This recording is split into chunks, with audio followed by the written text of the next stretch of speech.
د پښتو پوسټ چینل درنو مینوالو سلامونه می قبول کړئ. په دې ویډیو کې تاسو سره هغه معلومات شریکوم چې د کوروالي په اړه کې دي. یعنی کله چې یو ښځه واده شي او ناوي وي او هغه د واده په اوله شپه باندې خپل خاوند سره کوروالي کوي، نو هغه ته څومره تکلیف محسوسيږي او څومره درد ورته محسوسيږي او سړی باید په دغه شپه باندې سوکړي. ډیر ضروری معلومات در سره شریکوم. قدرمنو دوستانو، هڅه خو مونږ د کوروالي او د واده د شپې په اړه کې نور ویډیوګانې هم جوړې کړې دي. خدا مختصر ویډیو د دې باره کې دا چې په دغه شپه باندې سړی د کوروالي کولو په وخت کې څه وکړي. دوستانو په یاد ولرئ چې کله هم یوه ښځه او هلک واده کوي نو دا یوه ډیره پاکه جوړه او یوه پاکه رشته ده. د دې رشتې هر اړخیز خیال ساتل پکار وي. خو دلته خبره د کوروالي په باره کې کوو. کله چې د واده په شپه باندې هلک کوټې ته راننوځي او ټول هغه لوازمات او کارونه وکړي، یعنی دعاګانې کول یا نفلونه کول، د هغې نه پس چې کله دوی د کوروالي اړخ ته متوجه کیږي نو ځینې ښځې په دغه شپه باندې کوروالي کول نه خوښوي، ځکه چې په اول ځل باندې کوروالي کول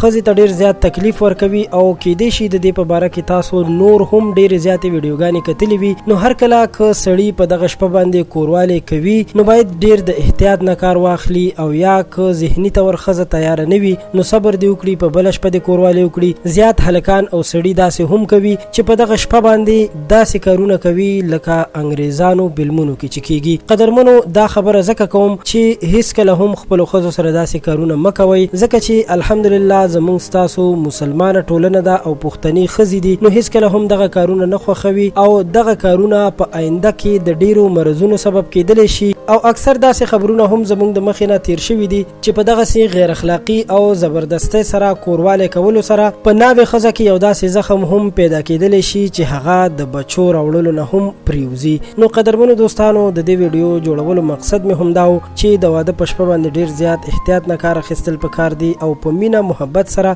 د خپل ژوند شروعات او شروع کول پکار دي. ستاسو ټولو ډیره مننه کوم چې د پښتو پوسټ چینل دا ویډیو مو را سره تر اخره وکتله. خپل کمنټ را سره خامخا شریک کړئ چې تاسو د نور څه په باره کې معلومات اخیستل غواړئ چې موږ تاسو سره په هغه موضوع باندې هم ویډیو جوړ کړو. پښتو پوسټ چینل خامخا سبسکرایب کړئ.